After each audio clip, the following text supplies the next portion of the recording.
ఆహారం తీసుకునే ముందు ఏం చేయమంటారు? సో ఆహారం తీసుకోవడం ముందు ఏం చేయాలంటే ఫస్ట్ ఆఫ్ ఆల్ మన మనసును శూన్యం చేసుకోవాలి లేదా మనసును నిర్మాణం చేసుకోవాలి. ఇదివరకు మన పెద్దవారు ఏమిటంటే ఆహారం తీసుకునే ముందు అంటే తీసుకునేటప్పుడు మాట్లాడకూడదు అంటారు. అవును. అంటే తినేటప్పుడు మాట్లాడదు అంటారు, సైలెంట్గా తినేవారు.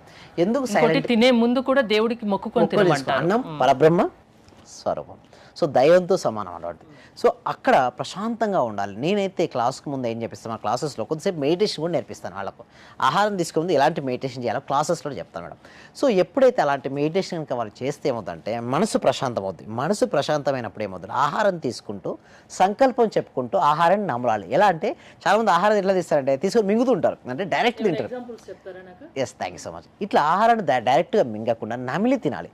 నమిలి తినుకుంటూ మీరు ఐస్ క్లోజ్ చేసుకొని మీ సంకల్పం ఏదైతుందో ఆహారాన్ని నములుతూ ఓకే అండి సాలిడ్ ఫామ్గా వస్తే లిక్విడ్ ఫామ్గా మారిపోతుంది, అంటే కొంచెం మారిపోతుంది. అలా మనం నిదానంగా ఆహారం తీసుకుంటే ఏమవుతుందంటే మన శరీరంలోనికి మన శక్తి అనేది చూడండి, ప్రతి ఆలోచనకు శక్తి ఉంటుంది మేడం. ఆ శక్తి ఆహారంలోకి వెళ్తుంటుంది. ఆహారంలో ఉన్న శక్తి మళ్ళీ మనలోకి వెళ్తుంటుంది. మన రోజంతా యాక్టివ్గా ఉంచుతుంది, అంటే ఎనర్జెటిక్గా ఉంచుతుంది.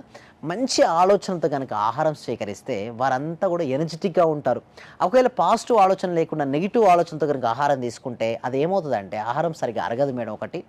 దానితో పాటుగా రిజల్ట్స్ కూడా వారికి రావు మేడం. అందుకోసమే ఎవరైనా సరే ఆహారం తీసుకోవడం ఏదైనా సరే, బ్రేక్ఫాస్ట్ కావచ్చు, లంచ్ కావచ్చు, డిన్నర్ కావచ్చు, ఏదైనా సరే ఒక ఫ్రూట్స్ అయినా సరే మీరు మంచి పాజిటివ్ ఆలోచనతో కనుక స్వీకరిస్తే అమృతమైపోద్దండి.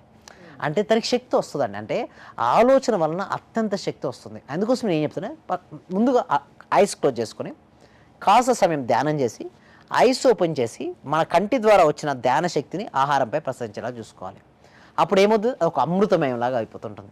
సో దాన్ని నిదానంగా స్వీకరిస్తూ మీ చూడండి అందరికీ ఉంటాయి మేడం. ప్రతి ఒక్కరి సంకల్పం ఏంది చెప్పండి మేడం, అల్టిమేట్గా ప్రతి ఒక్కరు కూడా ఏమని కోరుకుంటారు చెప్పండి, ఆనందంగా జీవించాలని కోరుకుంటారు. అంతే కదా. ఇప్పుడు సరే నాకు జాబ్ వచ్చింది కొంతమందికి, కొంతమంది ఆరోగ్యంగా ఉన్నారు, రిలేషన్షిప్ బాగుంది, కెరీర్ బాగుంది, అల్టిమేట్ ఏంటి హ్యాపీనెస్. అయితే నేనేమంటానంటే హ్యాపీనెస్ కావాల్సినవన్నీ దొరికినప్పుడు ఖచ్చితంగా హ్యాపీనెస్గా ఉంటాం.